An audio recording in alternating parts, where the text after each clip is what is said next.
The policy is in place to have a director of schools that has some education background, and simply ignoring that or changing it to fit a certain candidate at the last minute just seems a little wrong.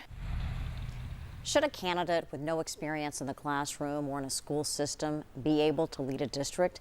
The school board in Hamblen County will make the decision tomorrow. If the change is approved, someone with no background in education could lead the school district. 10 News reporter Jacinta Render has more from one parent expressing concerns. There are 3 finalists for superintendent in Hamblen County. General Arnold W. Bunch Jr. served in the U.S. Air Force, but he has no experience teaching children.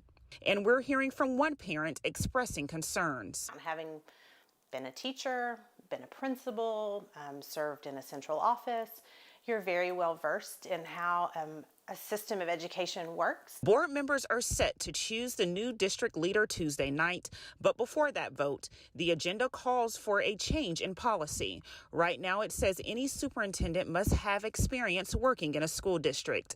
Changing policy typically requires 2 readings, but the board is using an emergency policy to vote immediately. Personally, I would think an emergency would be some sort of a natural disaster, such as when the pandemic started. A statement from the board chair says the non-traditional candidate possesses leadership qualities that could make him a good fit.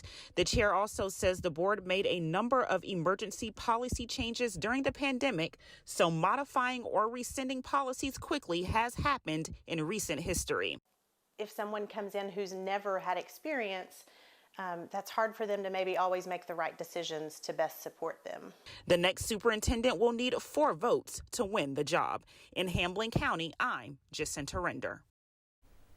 State law says that a superintendent must have a bachelor's degree. Hamblen County's non-traditional candidate does meet that requirement by the state.